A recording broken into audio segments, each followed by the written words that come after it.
Hi, everyone. Welcome to episode 7 of the All Dolphin podcast. I am Poupart. He is Omar. And today we're going to touch on a subject that's very dear and near to Omar's heart. Without further ado, and the topic is GM Chris Grier. And it's very topical right now because NFL.com put out a ranking of the top 15 GMs, of the top GMs in the NFL. They stopped at 25 because there were some, I believe, they hadn't been on the job long enough. And Chris Grier, as I wrote on alldolphins.com last week, came in at number 15. And it's not, as with everything else, there's nuance that needs to be applied. It's not as simple as everything the Dolphins have done well is on Chris Grier. Everything they've done bad is on Chris Grier. Let's first start off with, if you see Chris Grier at number 15, Omar, what's generally your initial reaction to that? I think you can argue for a spot or two higher. You could argue for a spot or two lower. I object to Bill Belichick being higher than him, and I understand Bill Belichick has had a tremendous tenure. Probably is going to go down in history as the greatest coach of all time. But I think he's probably been one of the worst executives and GMs in NFL history, with the exception of drafting Tom Brady. I'm of the opinion, and have been for a long time, that Tom Brady has been the individual that's propped up the New England Patriots for 2 decades, not Bill Belichick, who is arguably the greatest coach of all time. But GM, he sucks. So maybe I'd say Chris Grier could be 13, could be 14, maybe he's 16. But I think he's right there in the middle of the pack. And a couple of points here that the criteria was based on where the team is now and how it's positioned for the future. Here's the other thing about Chris Grier that's always, to me, a little bit nebulous, is he officially became the GM in 2016. Well, at that time, Mike Tannenbaum was the executive vice president of football operations. So the idea that Mike Tannenbaum didn't have a say or final say in certain personnel decisions, to me, is ridiculous. Also, Adam Gase, after he was let go by the Dolphins and hired by the Jets, at his introductory press conference, the one that became famous for the wandering eyes and all the gifts that created. Yeah. Well, he made a comment during that press conference where he was asked about having an authority over personnel decisions, that the Dolphins gave it to him, even though he never asked for it. Okay, so now we got the Tannenbaum element, we got the Grier element. The Tannenbaum element, the Gase element. So exactly how much decision-making power did Chris Grier have? I'm having problems talking this morning. In 2016, 17, 18. Now, we can make the argument that is de facto, this is real, the beginning of his tenure as GM. Actually, it was 2019, maybe not 2016. So that needs to be put into perspective as well. So, but if you do that, then you're going to take away from him probably what would be argued as his best draft, which was his first draft, which was 2016, the Laramie Tunsil, the Xavier Howard. So the creating a clear line of the lineage when his tenure as GM began, it's very difficult. And I love the fact that you used the word nebulous. I started in 2016 from a draft perspective, because I know and have talked to him, and he has said he has run the draft, not free agency, the draft, since 2016. When he became a GM, he was put in charge of the draft. Mike Tannenbaum controlled free agency.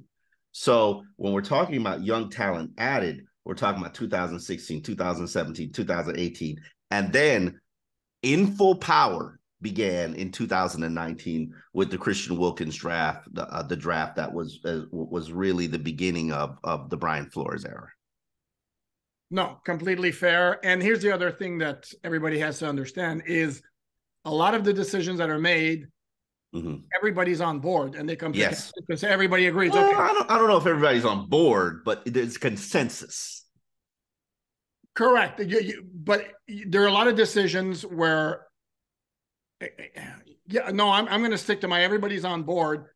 And then it's one person banging on the table for a certain player, and everybody's like, yeah, that works. And I think there are probably not that many instances where there's one camp on one side and another camp clearly on another side, and then there has to be the final decision maker who says, "This is the guy we're taking."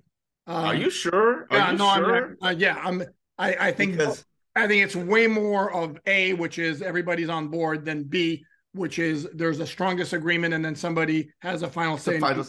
See, there are so many instances where I can challenge what you're saying. The Go for Minkah it. Fitzpatrick draft, that was a no consensus. Everybody wanted to do something different.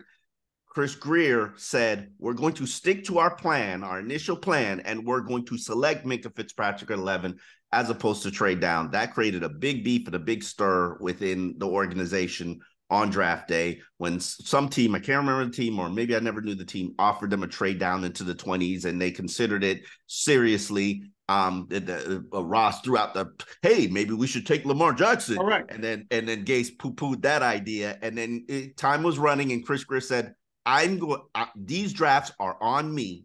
They are on my resume, and I am selecting Minkah Fitzpatrick. Now, that didn't work out for the organization. But it was a great pick. It was absolutely a great pick.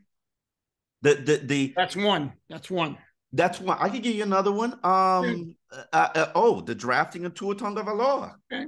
It's been well documented, and I have confirmed it, that Brian Flores was a Jordan Love fan and wanted to draft Jordan Love. Not at 5.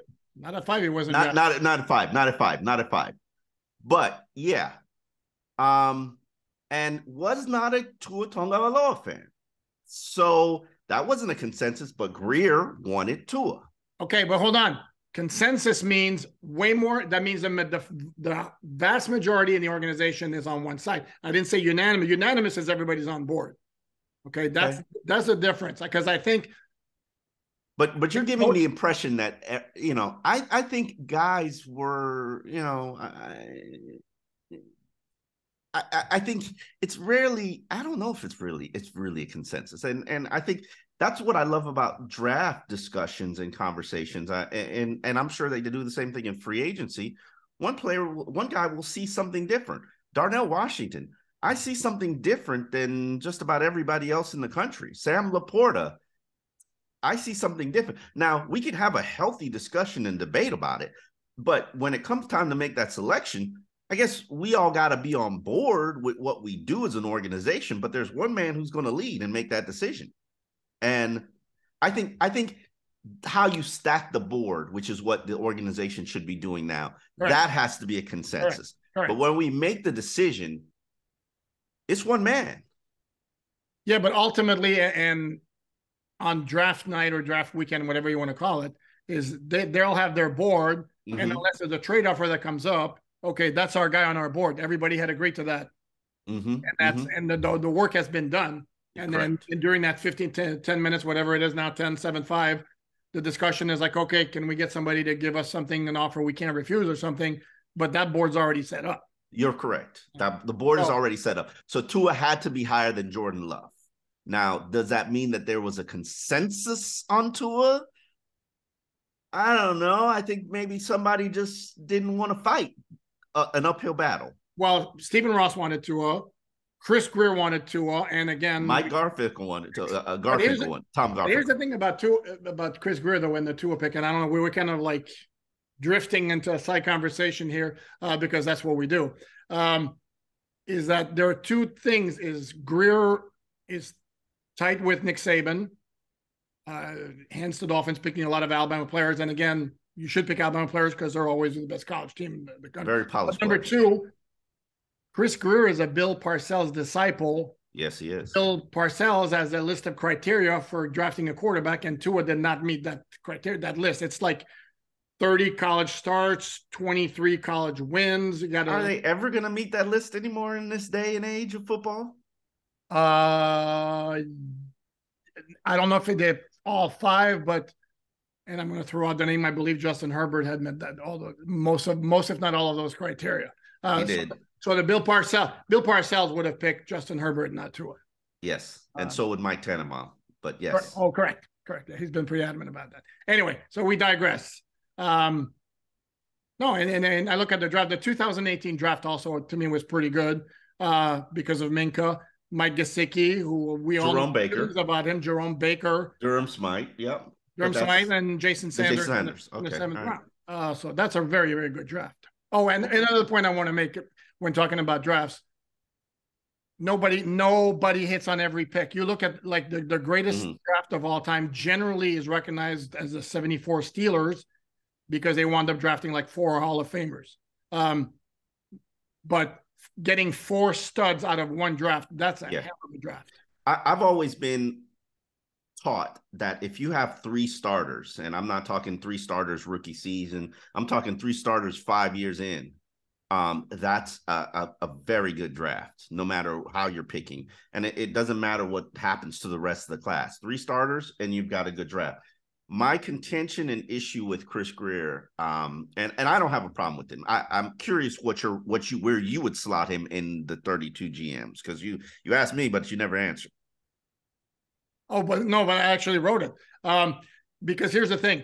I thought he belonged a little bit higher because, and again, I pride myself in not being an extreme or another and a little bit of nuance. Number one, because I know there are some fans who are like, why should he be high? They haven't won a playoff game. No, they haven't won a playoff game. Correct.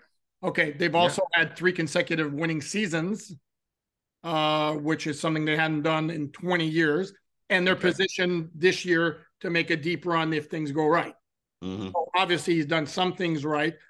As I pointed out in the story I wrote on alldolphins.com, the Dolphins, he has an inherent advantage when it comes to free agency because, spoiler alert, people want to play in South Florida. Number one, what do free agents want? They want the cash, number one. Number two, usually playing opportunity. And then if all those things are equal, what do they want? Well, they're going to like the South Florida weather, and they're going to love the fact that there's no state income tax in Florida. So I think part of the reason Robbie Anderson chose the Miami Dolphins is because he already lives here. He probably lives about 20 minutes from the facility. Now, obviously, he probably, I don't know if he had other interests at this point, considering how last year went, but Robbie Anderson's a very talented wide receiver, probably the second most accomplished wide receiver on the entire roster. How that pans out for Miami, who knows? I'm sorry, did you say the second most talented wide receiver? Second most accomplished. Oh, because Jalen Waddle's only been in the league 2 years, but let's not, as somebody you know very well likes to say, let's not pretend that Chosen Anderson is in anywhere near Jalen Waddle. No, I'm not saying that, but I'm saying second most. I mean, he started 88 games. Oh, no, so and people who think that, he's washed up or he's a has-been, like, I think you're mistaken. My biggest concern is how quickly can he learn the offense enough to contribute. And what I love about that signing particularly is that he will open up opportunities for Waddle and Tyreek to play slot receiver, primarily on third downs, because Chosen can take people downfield, and he's good at catching the deep ball and getting open deep if he's still got that speed. So if I'm freeing up Waddle and Tyreek to go in motion and play the slot and find open zones, that offense could be sexy. But let's stick to the subject here. Well, let me just interject here real quick, though, that it's not like Tyreek and Waddle didn't play the slot last year, because they did. And if you recall, like Tyreek's first long touchdown against Baltimore, he was in the slot. Waddle's touchdown on 4th down late in the first half against New England, he was in the slot. So they did that last year. Now they do it with a better outside guy, that outside threat than they had last year, without question. Okay, let's go back to Grier. Can you ask me where would you rank all that? Here's the other thing too, is the 2021 draft right now it's got the potential. You got 3 really good players right away with Waddle, Jalen Phillips, and Javon Holland. If those 3 continue on their path, that makes it a good draft. If not, you can get something else out of other guys. But to me, the biggest referendum on Chris Grier ultimately is going to be the 2020 draft, which was the franchise-shaping draft when they had 3 first-round picks after dumping everything they dumped in 2019. They had 3 first-round picks, including the 5th pick in a draft that had 3 stud quarterbacks, and no, Jordan Love was not one of those. And then they had 2 second-round picks. And right now, fair or not, it all hangs on Tua, because Austin Jackson is not looking promising in terms of his NFL career. Noah Benogany, who I know you love to dump on, Hasn't panned out. He's a bust. He's a bust, and he's a man. He's a man crush player for me. So I would have selected him. He has not panned out for other reasons, but I don't knock them for selecting him. Let's be fair. Okay, but he's not good. You will acknowledge he's not good.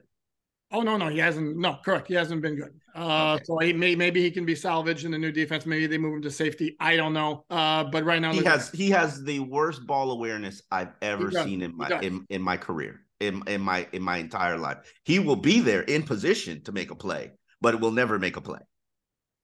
He did against Pittsburgh, clinched a win. And in the second, Robert Hunt was a great pick, and Raekwon Davis to me has been meh. And he's in the final year of his contract. And if you told me right now he wouldn't be with the Dolphins in 2024, I'd tell you, wouldn't surprise me. So if Tua pans out, I don't care what anything else, you found your franchise quarterback.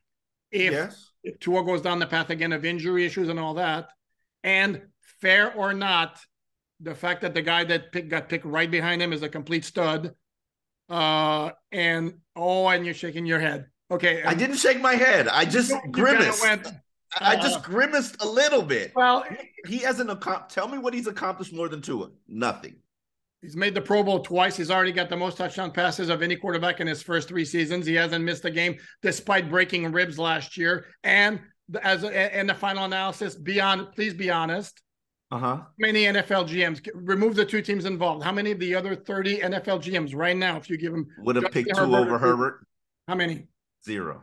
Okay, thank you, Your Honor. I rest my case. So anyway, but if Tua pans out and continues on the path he was last year before December and stays healthy, and the Dolphins have their quarterback for years and years to come, I don't care about Austin Jackson, Igbenogany, and Raekwon Davis. I can excuse it. I will say this, and I do agree with you that Grier's tenure, everything was building up to 2020. They traded away resources and assets to get to 2020. Then they pushed some of those assets in 2021. Okay, so it's 2020 and 2021 draft.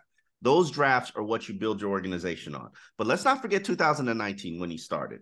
Christian Wilkins is literally the only hit in that draft. You're talking about Michael Dieter, Andrew Van Ginkel. I know he's still on the roster, but come on, he's not a starting caliber player. He was a 5th round pick. Come on, that's okay. But that's it. That's all that's left of that draft class. But how many other were there? They had like 6 picks, I think. 2, 3, 4, 5, 6. So, and Myles Gaskin, 6. They had 6 picks. Myles Gaskin is still around, and he was a starter for the Dolphins. But the team in rushing 2 years. Okay, a 7th round pick. I mean, come on. Yeah, he might be the 51st guy on the roster right now. No question. So I'm not talking about guys who just hang on to the team. Like, you should be drafting players who have a chance to be impact players. And Christian Wilkins is a good selection and a good and border. We had this discussion last week. Borderline impact player. We'll see how he fits in the Vic Fangio scheme. But there's so many. What I don't like about Chris Grier is there's so many opportunities for him to have success on the later round selections, and he doesn't. I'm not counting you drafting a long snapper. I'm not counting you drafting a kicker. You should, the Jason Strowbridges of the team, the Solomon Kinleys of the team. I'm not even including the Noah Igbenogany's, what's the tight end's name that they just traded away? Hunter Long. Hunter Long. You took more swings at bat than anybody else because you stored away so many assets to future draft picks, and you missed on a lot of those swings. And I understand organizations miss on swings, and then people like Big O will make the argument. Oh, but they signed the Cater Cadews and the Robert Jones and the Nick Needhams, and that's great. And I want you to have success with undrafted players, and you have had success with undrafted players. I would give you an A in that category. But this organization's had success with undrafted players going back to the Bill Parcells, Jeff Ireland days, which is when I began. Devon Best, exactly. So I don't question their ability to identify talent. That Marvin Allen is one of the viewed as one of the best college talent evaluators in all of the NFL. I don't doubt that you're going to have success evaluating talent. How about you do a better job of selecting that talent? Malcolm Perry. Come on, man. Like, How about you do a better job of not Round wasting? pick. It's a 7th-round pick. There's seven. I can tell you some Parcells and Ireland 7th-round picks that play for Jimmy Wilson. Charles Clay was a 6th-round selection. Nolan Carroll. There are success. You have success stories in the later rounds. This organization is not having success in the later rounds, and I get it. It happens. It's a less than 33% chance that a draft pick, no matter what round you select them, will have success or failure. But I feel like there's so many wasted draft picks that they've just squandered away. And to me, that's not his strength. And I would hope that it would be his strength. I can tell you what is his strength. It's trades. I can't tell you a trade that Chris Grier has lost on. Now, the Bradley Chubb, we'll see. We shall see. But he generally wins on trades and wins at a high rate. But my argument to that is it's not, just like you said, it's not hard to sell people to come to South Florida, especially when Boss Ross is writing those big fat checks. Yeah, well, here's the other thing, and I see. I'm gonna go with a point in Grier's favor and a point against Grier. Number one, with the draft, and I haven't studied every single solitary team. I would think their hit rate is pretty much on par with the NFL. Correct. And That's you fair. mentioned Wilkins' career has done nothing but do this. Mm-hmm. So if he continues on that path, you cannot argue that that's not a hit. And then 2021 we already mentioned. So if you're talking about those 3 drafts being the foundational drafts, again, if Tua pans out, you're looking, that's pretty good. But as far as trades, you mentioned winning trades. At the risk of being rude, it's kind of easy to win a trade when the Rams say we're going to trade Jalen Ramsey because we want to get rid of his contract, and Jalen Ramsey says, make it happen to Miami. Yeah. I mean, Detroit or Miami, how hard of a choice is that? Or Tyreek says, I want my cash, trade me, and only the Jets and the Dolphins, make an offer. It's absolutely not easy, not difficult to win, to get those big deals done. So having said that, you still have to do it. And big props for the Laramie Tunsil trade, which eventually rolled into so much more than that. That was a no-brainer. And it wasn't part of the dismantling of the team, just like Minkah Fitzpatrick, which happened in September 2019. That was a clash between him and Flo. And I don't think the Dolphins wanted to trade Laramie Tunsil, except Houston kept coming back with more and more and more and more, to the point where it's like, Dolphins didn't want to pay Laramie Tunsil, so they knew they had to move him. But let's stay out of the weeds. Okay, let's stay out of the weeds. I think that could be 50-50. Anyway, but so that was a good trade. I don't have the list in front of me. Getting Ramsey, even though the Dolphins had the advantage of Ramsey wanting to come here and the Rams really wanting to get rid of the salary, to be able to get him for a third and Hunter Long, that's absolutely good work. That's winning the trade. Winning. But those trades have the caveat of you have the owner who's going to write the big fat check. Absolutely. And then I would say that's probably 1/4 of the league. So you're really competing against 1/4 of the league for trades. But he has won trades. Let's give him an A+ for trades. Okay, I'll even go to cap management. I'm a big fan of how they have managed their cap annually every season, even before Chris Grier. This has been the approach with Don Aponte, been the approach with Mike Tannenbaum. They've always been very responsible in terms of keeping money for the future. Now this year, a little challenging the way that you've built your organization. You're kind of taking a win now approach. $187 million is tied up in 8 players next year because of how you've approached things in terms of trades and signing guys to big contracts. I don't knock you for that. It's a change of the approach. It's created some challenges right now. The question is, how can they correct it and get back to what they usually do? Which is what I'm curious and watching and wanting to see if it happens. Like, will this Christian Wilkins deal an extension, which could create more cap space? Will that happen before the season begins?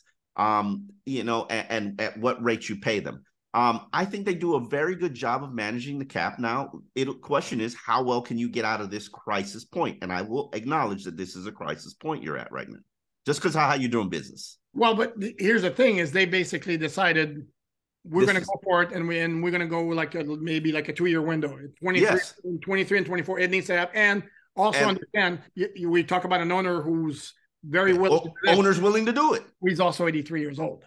Yeah. And Stephen Ross would like to make some sort of mark as an NFL owner, in addition to as a real estate mogul Before he dies. Before he dies. So I understand that. And then, but everybody will have to deal with the consequences somewhere because they're going to keep kicking the can down the road as long as they remain competitive. At some point, they're going to have to be a reset to where. But they said, I mean, Steve Ross, when they hired, I think it was the hiring of Brian Flores, I believe, is they were tired of being 8-8, 9-7 every year and making the playoffs, and then you drop back again. They wanted like to be able to make a big push. This is the path. It worked for the Rams.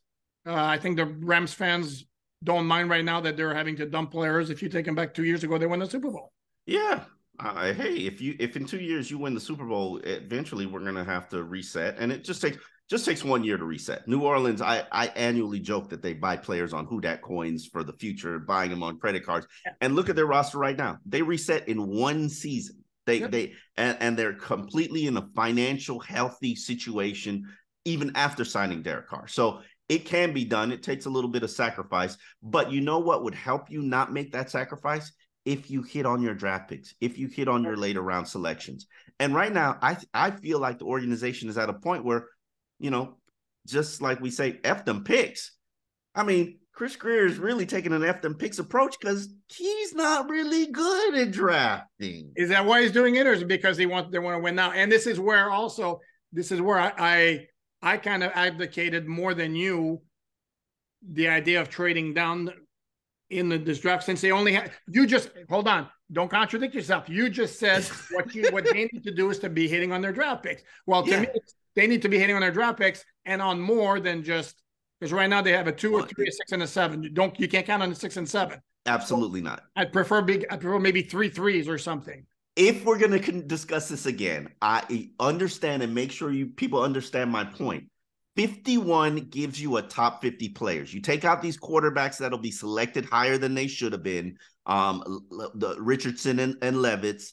You will get a top 50 player. The question is, do you have the talent and ability to identify top 50 player that can help you immediately and go select that player?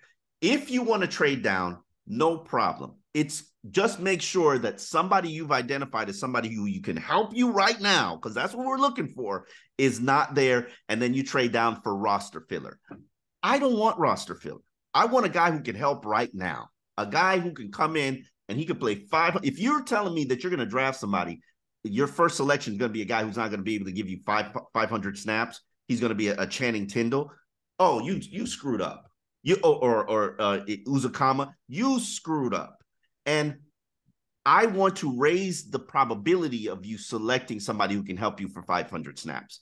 And that's staying at 51 to me. Now, if you want to trade down and go get you another 3 and another 4 and maybe a 5 by giving away 2 or going lower in the second round and getting yourself an extra 3, cool. But you better make sure you walk in this draft. We're sitting here and we're saying you're not going to get 3 starters from this draft. This draft is a throwaway draft. So now if you trade down, I'm expecting 3 starters. So do what you want to do. You're 3 starters at some point, not right. At some point, within those first 4 years. Okay, well, correct. And the idea is that, like, if Channing Tindall never becomes a starter in the NFL, that's a bad pick because he's a 3rd-round pick. If Eric Ezukama doesn't get on the field, that's a bad pick. We can't have 2 drafts that we just absolutely throw away. I agree. 2 straight. Now, I understand you want to throw in the players and say, oh, we got this player in this draft and we got Bradley Chubb in this draft. Okay, that's fine and great.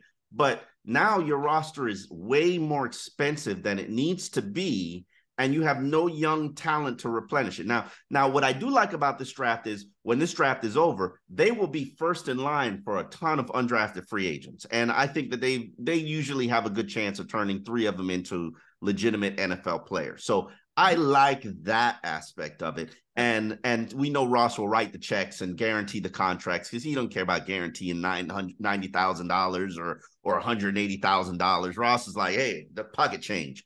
But you're gonna have to hit and kill it on these undrafted players. And I do have confidence that they can do that.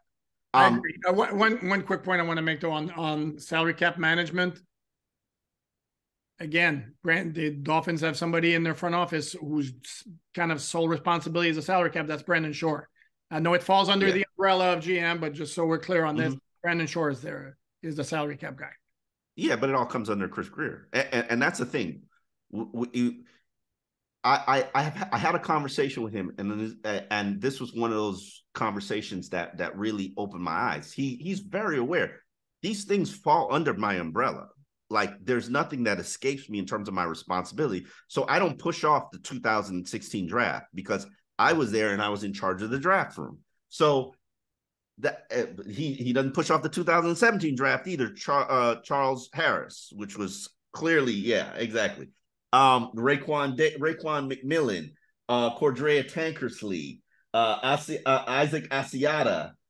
Come on, man. You can't have those. Let's say that wasn't a great draft. But that's the thing. They did hit on Devon Gotcha on that one. Yes. He was an okay player. And I still say he was an okay player. But he's a solid B- starter for a fifth pick. That's pretty good. But with 7 draft picks, you walk away with one okay player in the NFL? No, there's no defending that draft. So my summary is Chris Grier has to become better at drafting, and I know he has the ability to. I know he's got the staff to. I know he's got the scouting department to. Why did they keep missing? And I can blame it on changes in coaching staff, collateral loss, which has been a factor for the Dolphins for 2 decades. You change from a 3-4 to a 4-3, from a 3-4 zone to a 3-4 man. We keep doing these changes, and not every player fits into every scheme, but you should be hitting more. The Kalen Ballages of the NFL, why are they on your team as opposed to somebody who could actually help you? Okay. Yeah, I see. I don't view it quite as harshly as you do. And it's funny too, because you mentioned like misses, and to me right now, the most egregious miss, let's say, of the past 2 drafts is Liam Eichenberg so far. Wow. Because dude, you traded up. You gave up a 3rd round pick to move up from 50 to 42. For a guy who generally the consensus among draft analysts was he's a maybe the most NFL ready offensive lineman in the draft, but he's got a ceiling. Okay. He still has that ceiling, and he hasn't shown he was been NFL ready. Now he's been in the league 2 years. He had injury issues last year.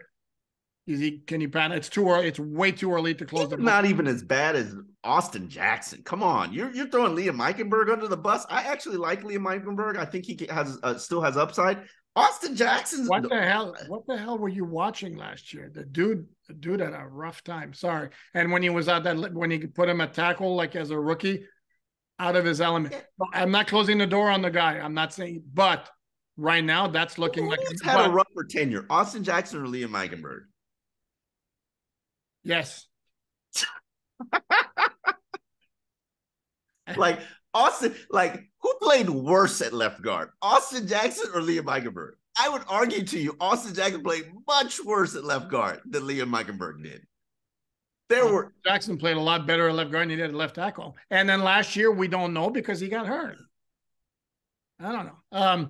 Yeah. And you also, and there's a big problem with Austin Jackson is I think the consensus, again, among draft analysts, and I don't say their word is not gospel, but when pretty much everybody would make it a full-time job to study this, I'll tell you that Austin Jackson's a borderline 1st-round pick, maybe 2nd-round pick, who's going to need some time. The Dolphins pick him at 18.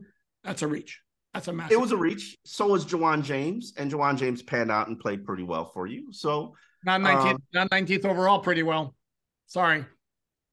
Juwan James had 5 solid 4 of 5 solid seasons for the Dolphins. Was the 19th overall pick good? Could you have not gotten a better and more impactful player? Yes, you could have gotten Morgan Moses, and it would have been a better selection. Okay. In my opinion. But he had, bro, we say 5 years. 5 years is the barometer. That's pretty successful. Yeah, but he was solid. Yeah. When they had the unicorn line. Oh. Okay. He was phenomenal. rank him from 1 through 5 in terms of impactful offensive lineman, then I think we're going to agree on number 5. Yeah. Okay. So I mean, I'm just saying. But you no. Bushrod was 5. Bushrod was 5. Oh, he I was disagree. 4. To me, Bush was 4. But the point is that you and I can both agree the Dolphins had a need for a right tackle, and they were going to get a right tackle. Damn it, we're going to get it regardless. Even Jawan James maybe should be a late first or early second. No, well, we need a right tackle. We're going to get him at 19. I think they tried to move down too to make the selection, and they couldn't find a trade partner. But yes, let's summarize this conversation. We're down to the 3-minute warning, so let's summarize. Should Chris Grier be on super secret probation?